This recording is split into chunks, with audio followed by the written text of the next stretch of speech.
two sisters reborn simultaneously. Renowned American psychiatrist Dr. Ian Stevenson stated, "The world recognizes rebirth, reincarnation as a matter for study, to scientifically prove the existence of reincarnation." In his book European Cases of Reincarnation, he documented about 3,000 cases of childhood reincarnation that he had collected over his 40 years of research. Among them, there are many fascinating stories. The tragic accident of two sisters. John Pollock and his wife Florence Pollock lived in Whitley Bay on the northeast coast of England. They had two lovely daughters, Joanna and Jacqueline. May 5, 1957, was a beautiful sunny Sunday. The couple took their daughters to church. As they approached the church, a car suddenly crashed into the two girls running ahead. The car ran over them. Jacqueline saw Joanna bleeding from her nose and mouth. Joanna also saw blood from Jacqueline's eyes.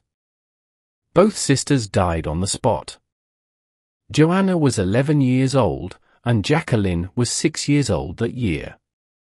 The parents of the two girls couldn't bear such a massive shock. They immediately moved to another place to live. Fortunately, 6 months later, Mrs. Pollock became pregnant again and gave birth to twin girls on October 4, 1958. The couple named the older twin Gillian and the younger one Jennifer. When the twin sisters were about 3 years old and started to speak, something strange happened. They actually knew about the deaths of Joanna and Jacqueline, as well as the previous lives of the two sisters. This astonished the Pollocks immensely. They realized that the twin sisters might be the reincarnation of their deceased daughters. The older sister reincarnated as the older sister, and the younger sister was still reincarnated as the younger sister. The couple started paying attention to comparisons. Firstly, they found that Jennifer had a white blemish on her nose, at the same spot where Jacqueline had to have 3 stitches when she was only 3 years old, while Gillian had a mole on the left side of her waist similar to Joanna's. Furthermore, the twin sisters and their deceased sisters had similar habits and interests. They seemed to have inherited their own memories. Gillian's voice and way of speaking resembled Joanna's. Jennifer resembled Jacqueline. Although the two were twins, Gillian behaved more like an elder sister, always protecting Jennifer. The twin sisters were familiar with every nook and cranny of the house. For example, they knew the position of the attic. The villagers and neighbors in the small village seemed to be their old friends. When the twin sisters were 4 years old, they found the dolls left by their deceased sisters on the attic, and they could immediately tell which one was Joanna, which one was Jacqueline. They could also call out the nicknames of the two dolls. When the twin sisters talked, they often spoke of Joanna and Jacqueline. In particular, they remembered vividly the life of the year when the two sisters had a car accident. The twin sisters described the horrific scene of the car accident very accurately. They often woke up from their dreams screaming, "That car hit us." Many times the two girls woke up from their dream and hugged each other tightly. Of course, Gillian and Jennifer both showed fear of traffic. Every time they crossed the road, the two sisters clung tightly to their parents. The Pollocks also intended to take the twin sisters back to Whitley Bay to visit their old home. When their car drove into the town, the twin sisters screamed, "We used to play here, the school is near the street corner, over there is the slide we used to play on." They could also point out the former home of the Pollock family. Dr. Ian Stevenson, after investigating and researching the past lives' memories of the twin sisters, believed that there is no more plausible explanation than reincarnation. Stevenson is known for his research on what he considers reincarnation cases, the idea that emotions, memories, and even physical features can be transferred from one life to another. Oddly, as Gillian and Jennifer grew older, the unusual memories of past lives also appeared less and less. This also fits the standard that memories of reincarnation appear more frequently in childhood. The story of the two reincarnated sisters is one of the 3,000 real cases of reincarnation that Dr. Ian Stevenson recorded.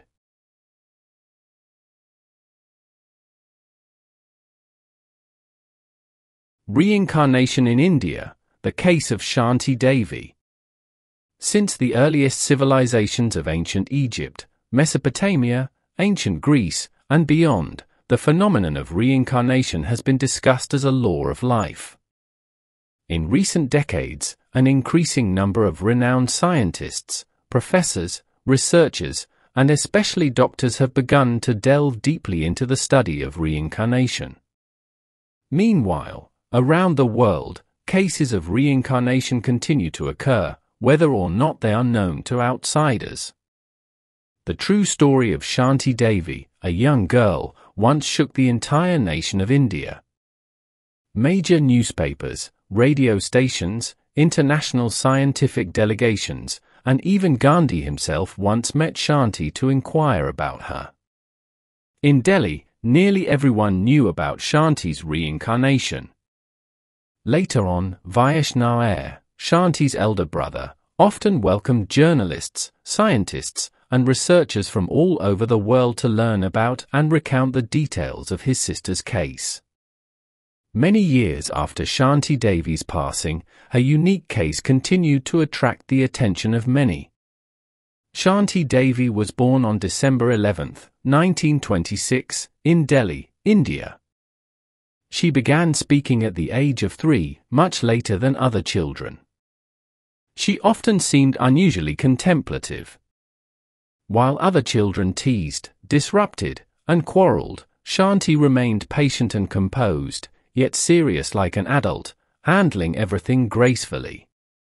One day, during a family dinner, she said to her mother, "Mom, the food you cook is different from what I ate in the town of Mathura. I'm not used to these dishes. Even the clothes are different from where I lived before. Mom, did you know, our family used to have a clothing store, and our house was painted yellow." At first, everyone in the house was surprised, but later they got used to it, and no one paid attention to the little girl who sometimes spoke nonsense. However, Shanti became increasingly insistent and begged her parents to take her to visit their old house in Mathura and to see her former husband who still lived there. A teacher in Delhi heard the strange story about Shanti and decided to investigate. At that time, Shanti was exactly 8 years old.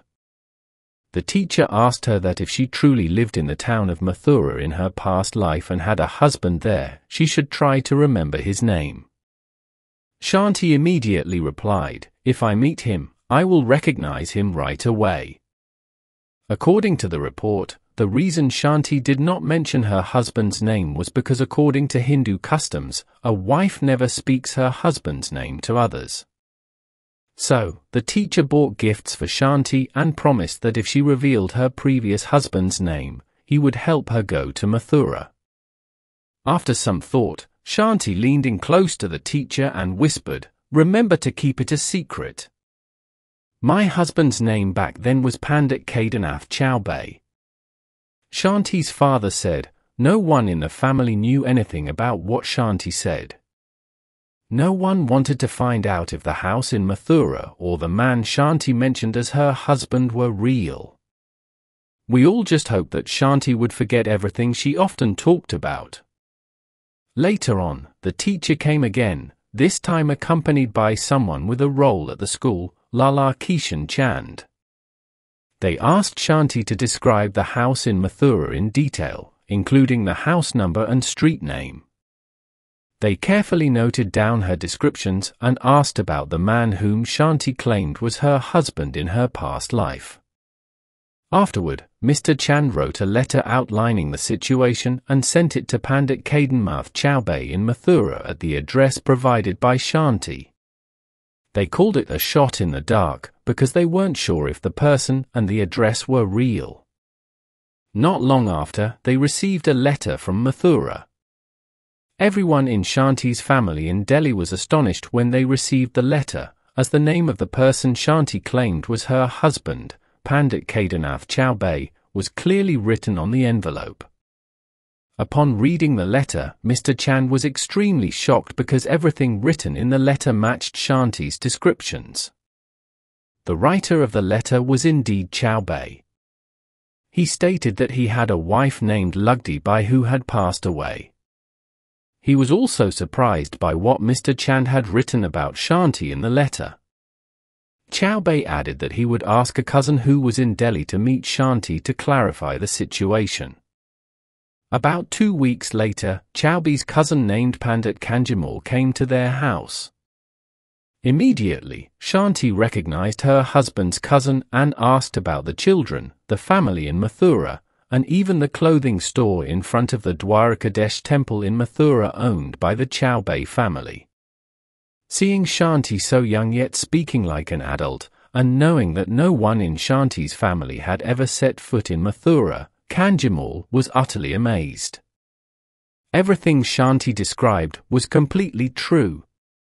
On November 12, 1935, after receiving a letter from Chaubey's cousin recounting the strange story about Shanti, Chaubey, filled with doubt and excitement, hurriedly boarded a train from Mathura to Delhi to meet Shanti.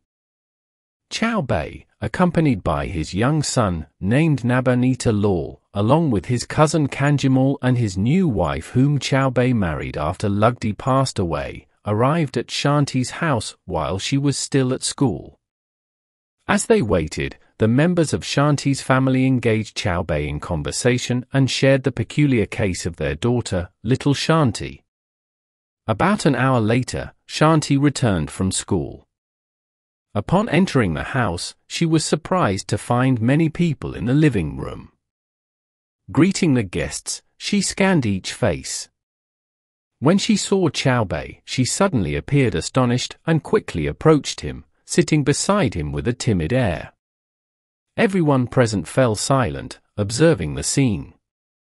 A member of Shanti's family pointed to Chaubey and said, "This is your husband's eldest brother from previous marriage. Do you recognize him?" Shanti, adjusting her clothes, replied, "No, this is my husband. I have told this story many times to everyone, but no one believes me." As everyone listened to Shanti's words, they exchanged glances, while Chaubey stared intently at Shanti. Meanwhile, Chaubey's new wife looked bewildered, as if experiencing a dreamlike state. Shanti suddenly noticed the young son standing beside Chaubey, who held his hand affectionately while kissing and shedding tears for quite some time. Shanti asked her mother to find toys for him, and perhaps fearing her mother's delay in finding them, Shanti eagerly rummaged through everything to bring back gifts for her son. Shanti's father recounted the strange scene he had clearly witnessed at that moment. Despite Shanti's young age, her demeanor, gestures, speech, facial expressions, and eyes all clearly expressed the qualities of a loving mother. From then on, no one saw Shanti as a mere child anymore. Shanti, on the other hand, shed tears of joy. The onlookers were moved by the naturalness of the scene and were touched to tears.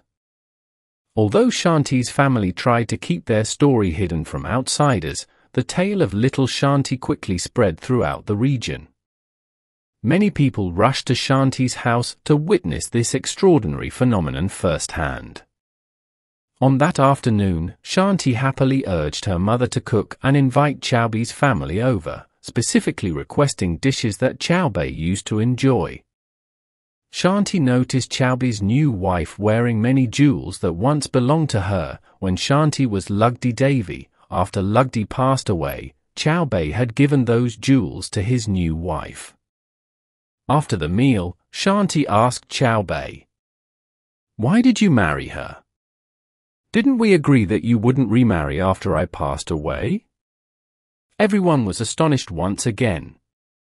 Such words were entirely adult-like, full of reproach, complaint, anger, with reasoning that only an adult could articulate so naturally.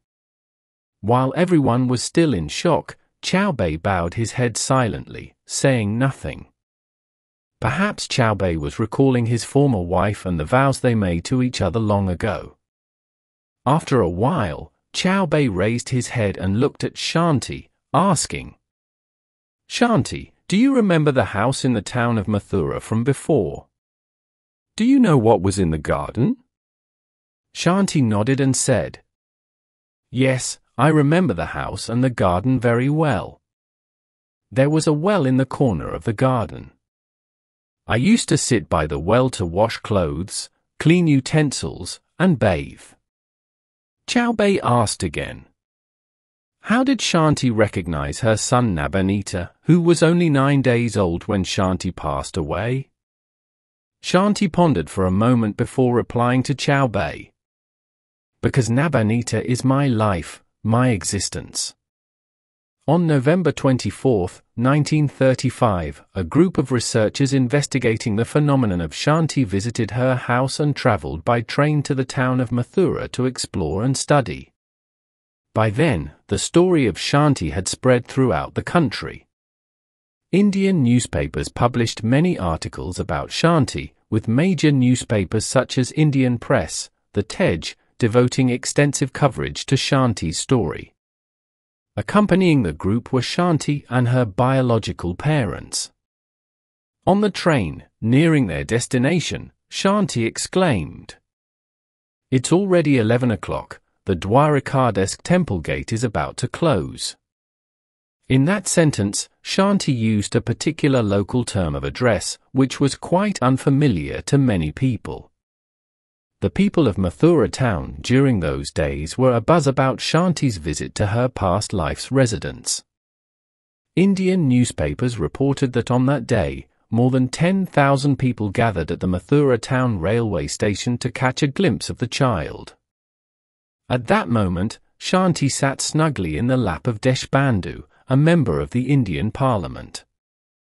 Suddenly, Shanti saw a man approaching her, and she ran to touch his feet with reverence before standing aside and saying to Deshbandhu, "This is my eldest husband from before." Everyone was astonished to hear Shanti speak because indeed, the man was Chow Bei's elder brother. He lived in Delhi and had come to Mathura to visit Chow Bei's family after hearing the extraordinary story told by Kanjimal and unexpectedly encountered this group right there. Upon stepping off the train, Deshbandhu lifted Shanti into a waiting horse carriage and instructed the coachman to follow Shanti's directions to see what would happen. Along the way, Shanti pointed out that the road to her old home with Chow Bei and Lugdi had not been paved with asphalt at all. Upon arrival, Shanti instructed the coachman to stop, got down from the carriage, turned into a lane, and entered a house with a lush garden. Shanti encountered an elderly Brahmin woman and respectfully greeted her, then turned back to address the group following her. "This is my father-in-law."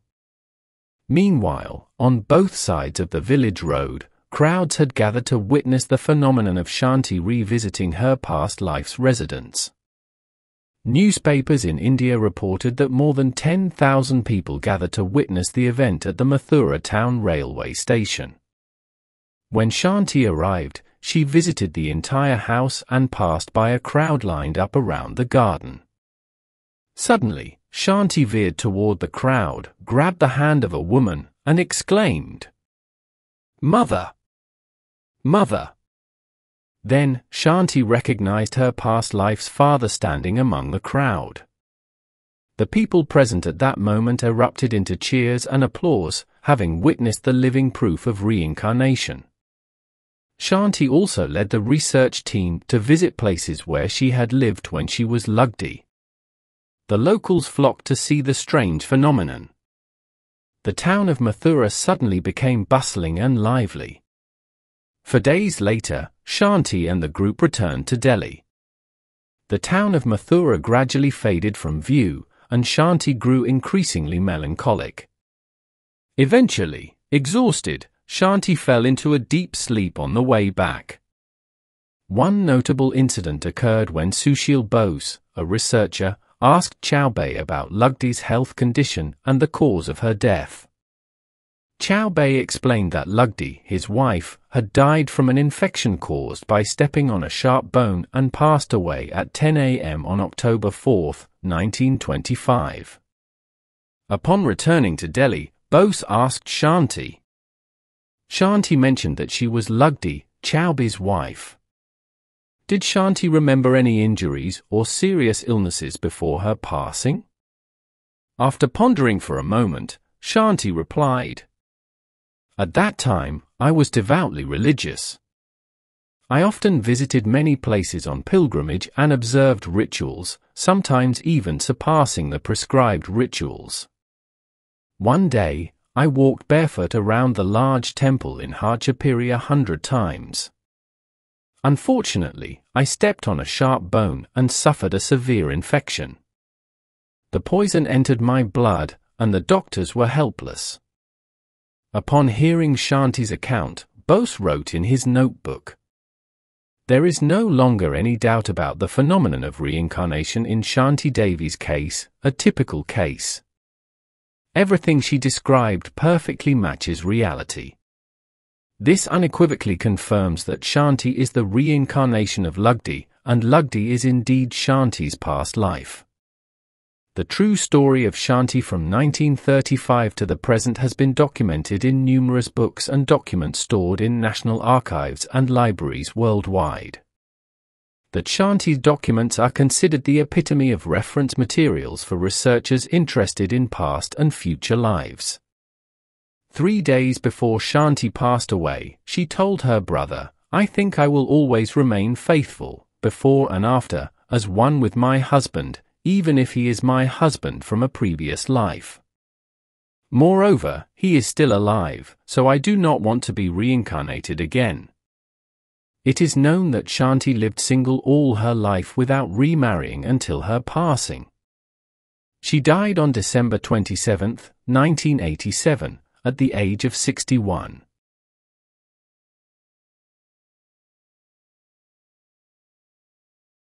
Jenny Cockle and the reunion with her past life children. Jenny Cockle, born in 1953, is a British surgical nurse who became famous in the mid-1990s for her reincarnation story. Jenny Cockle's poignant reunion with her past life children is a true story that serves as clear evidence for the concept of reincarnation as taught in Buddhism. In the spring of 1993, a 40-year-old British mother named Jenny Cockle, living with her husband and 2 children in Northamptonshire, United Kingdom, reunited with 5 of her past life children in Malahide, a small town in Northern Ireland. In the spring of 1994, Bob Brown and the ABC's 2020th television crew from the United States visited to cover the story of this mother's reincarnation, meeting with the children from her previous life. This is a true reincarnation story that occurred at the end of the 20th century, a touching tale of a mother seeking her children across national borders and revisiting the past life. From a young age, Jenny remembered Mary, a past life of hers in a small village on the coast of Ireland. Mary was a young woman of average build who passed away 21 years before Jenny was born in England. One of Jenny's recurring dreams was of Mary's moment of death, in loneliness and anguish over the uncertain future of her children, the oldest of whom was only 13. This anxiety and sorrow haunted Jenny's mind from a young age.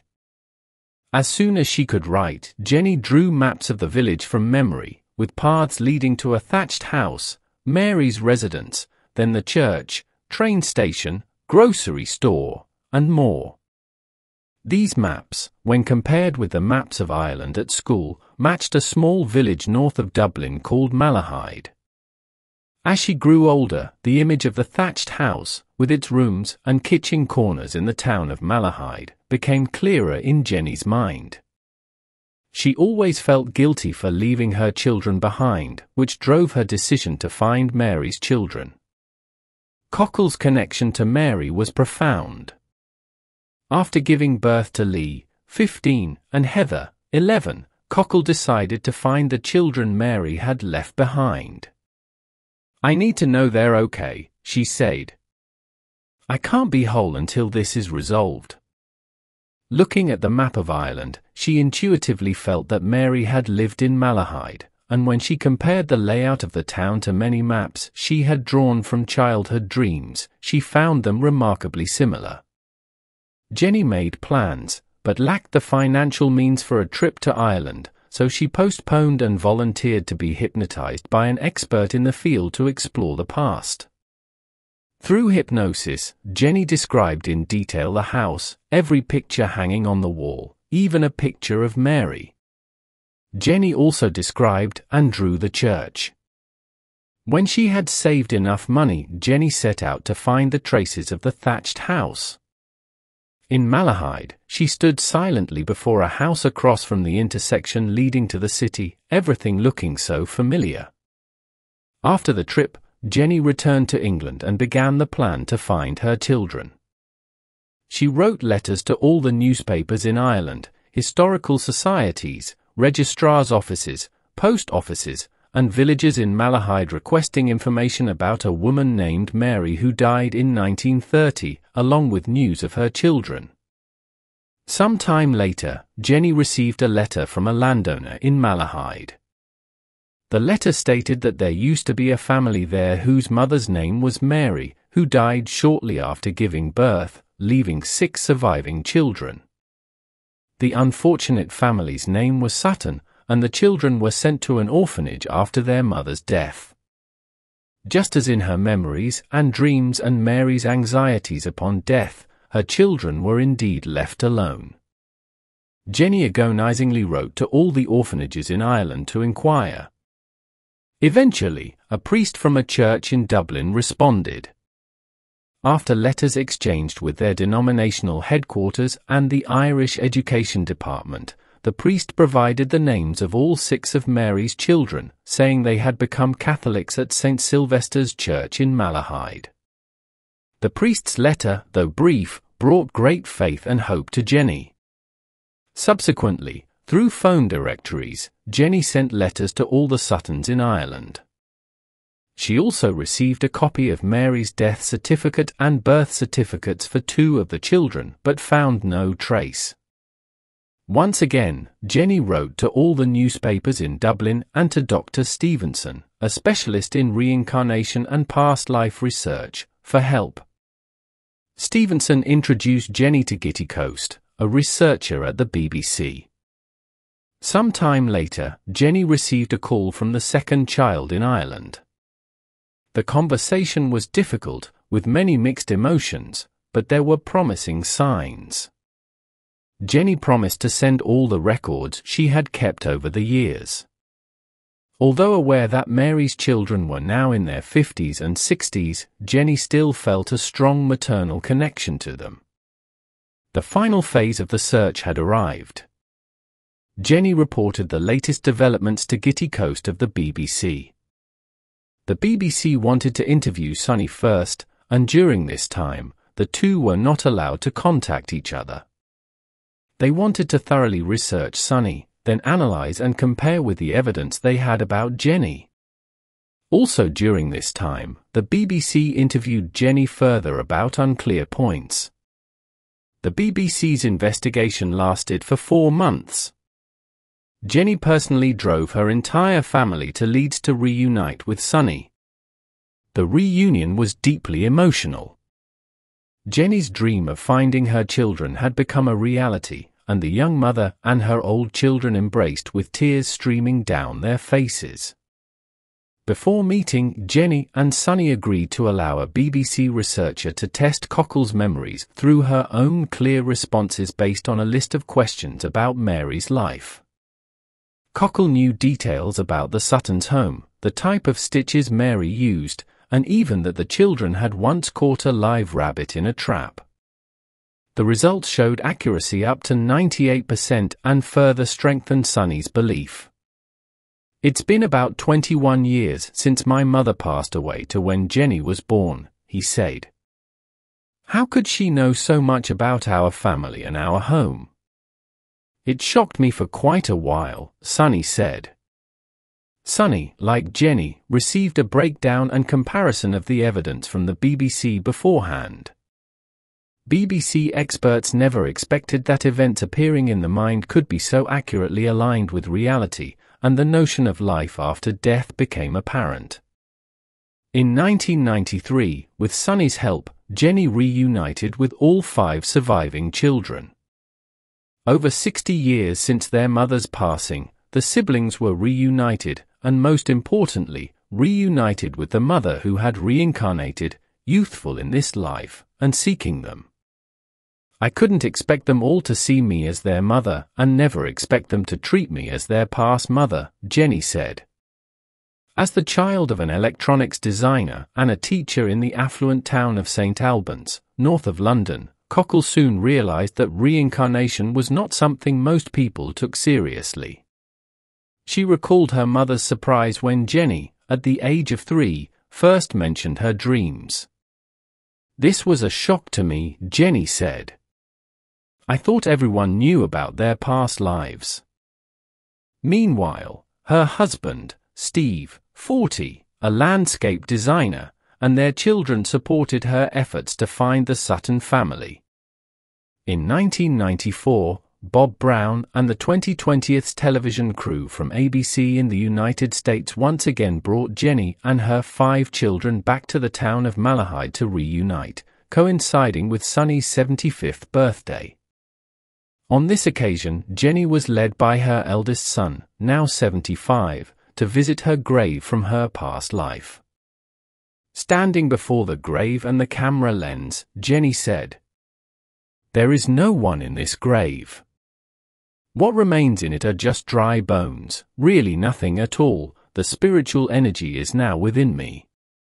Mary's eldest son, now 75 and a retired truck driver living outside London, said, "I'm not sure if this is reincarnation, but there are things that Jenny knows that only I or my mother would know."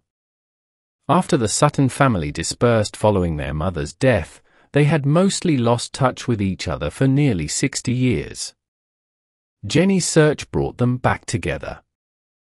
And in Jenny's reunion with the Sutton surviving children at Betty's house in Dublin in 1993, they shed tears and embraced after 6 decades apart. "It's very moving," said Phyllis. "It's a shame it didn't happen earlier." And Jenny's story had a wonderful ending as the long-lost siblings vowed never to be apart again.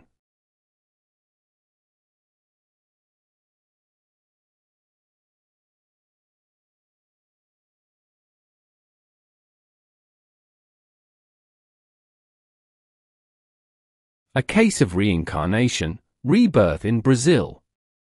This is a case Dr. Ian Stevenson published in the Journal of Nervous and Mental Disease in 1983. In Rio Grande do Sul, a southern state of Brazil, a girl was born to a wealthy landowner named Senhor C.J. de Oliveira. The girl's name was Maria, but she was often called Cinna, and affectionately, Sinhazinha. As Cinna grew up, she developed a deep love for the rural life of her father's estate, and occasionally she would visit the village of Dom Feliciano, located 12 miles away. It was there that Cinna befriended Ida Lorenz, the wife of a teacher. Twice, love came into Cinna's life, but each time, her stern and conservative father intervened, and one of the 2 young men ended up committing suicide out of despair.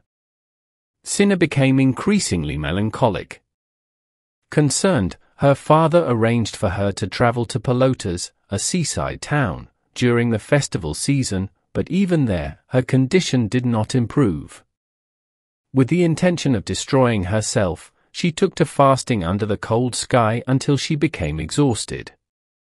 She suffered from thirst, throat infections, lung inflammation, and tuberculosis. A few months later, she died. Before her death, she confided in her close friend Ida Lorenz, stating that her illnesses were self-inflicted. She also made 2 declarations: first, I will be reborn as Ida's daughter, and second, when I am able to speak, I will recount everything about my current life, and then you will recognize me." Ida informed her husband about Sinner's declarations, and the two of them waited to see what would happen. No one else in the family knew about this.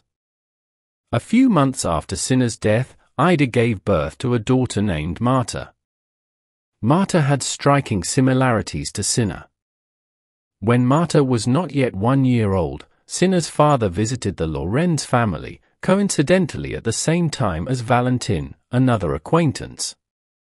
Valentin seemed fond of Marta, but Marta kept following Sinner's father, despite his usual indifference towards young children.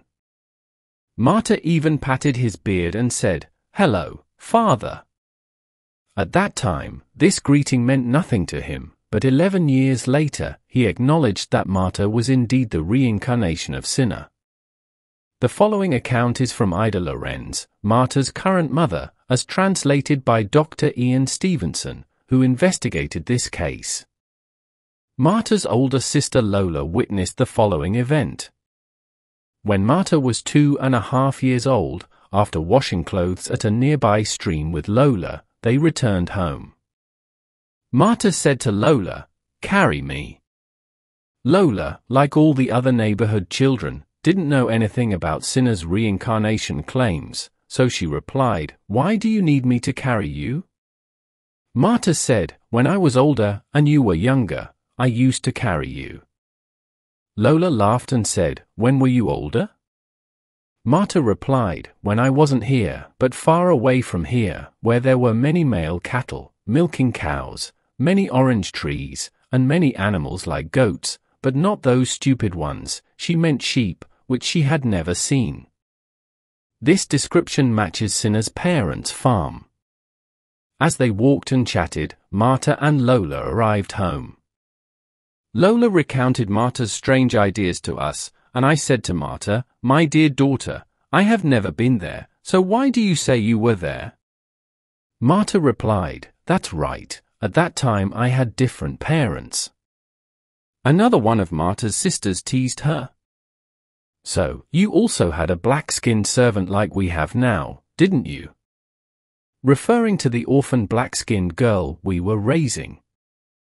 Marta immediately replied, "No, at that time our black-skinned servant had grown up and knew how to cook.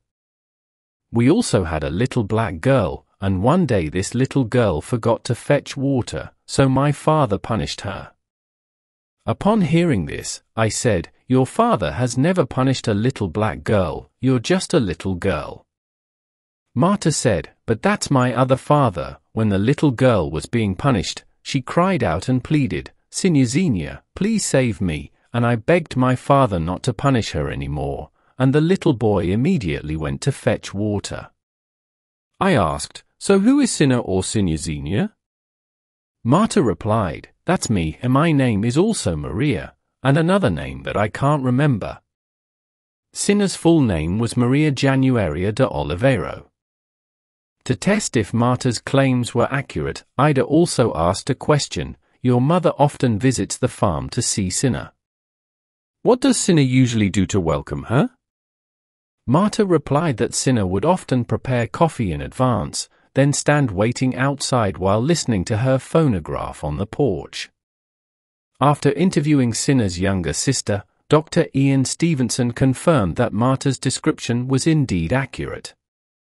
Sinner would perform these actions to welcome her dear friend, who is Marta's mother. Ida then asked Marta how Sinner reacted when she, Ida, last visited Sinner before Sinner passed away. Marta described how Sinner whispered in Ida's ear, pointing to her throat, indicating that she couldn't speak due to a sore throat. Only Ida witnessed this scene.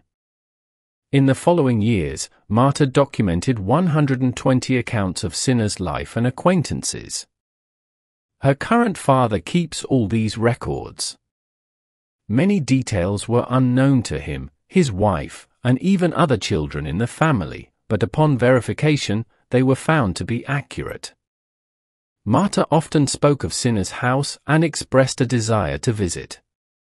It wasn't until Marta turned 12, an age at which she rarely mentioned her past life, that her wish was fulfilled.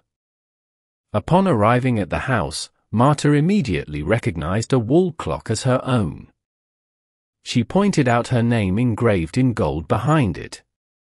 Marta's past father then took down the clock, revealing the inscription, Maria Januaria de Oliveira. Cinna had purchased and wound the clock herself. It was the only item Marta received from the farm. After Marta's visit, a relative of Cinna heard rumors of Cinna's reincarnation and visited Mr. and Mrs. Lorenz's home without prior notice. She asked Marta, "If you are Cinna, please tell me our relationship." Without hesitation, Marta replied, "You are her cousin and also her midwife." This woman had never known about the village of Dom Feliciano, where Marta's family lived. Another incident occurred when Marta was 19 and invited to accompany a child to a farm. The family was Christian, so Marta never mentioned reincarnation. An elderly black woman working there remarked to everyone, "This girl looks just like Cinna." It turned out that the black woman had been a servant at the Oliveira farm. Marta had mentioned her when she was just 2.5 years old. Cinna sought death by self-destructing her body with tuberculosis and throat cancer, both diseases now afflicting Marta. She easily catches colds and suffers from pneumonia, while none of the other Lorenz family members have these ailments. Dr. Ian Stevenson commented, "Marta's current respiratory and throat conditions are consistent with Cinna's past ailments. I believe Marta's current suffering from these diseases is related to Cinna's past life and death. The second consequence is the circumstances that could lead her to contemplate self-destruction."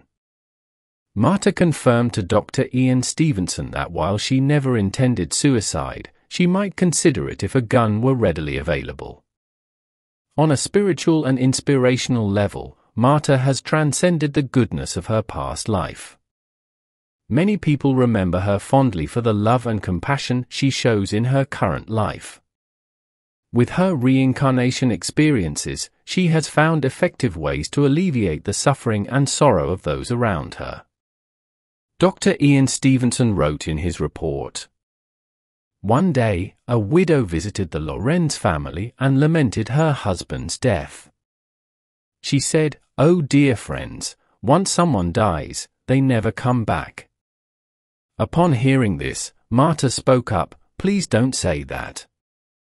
I have also died, and can't you see, I am living again.'" On another occasion, during a storm, one of Marta's sisters worried that their recently deceased sister Emilia might get wet in her shallow grave. Marta reassured her, saying, "Don't worry, Emilia is not in the cemetery anymore. She is in a safe and beautiful place, much better than where we are now, where souls never get wet."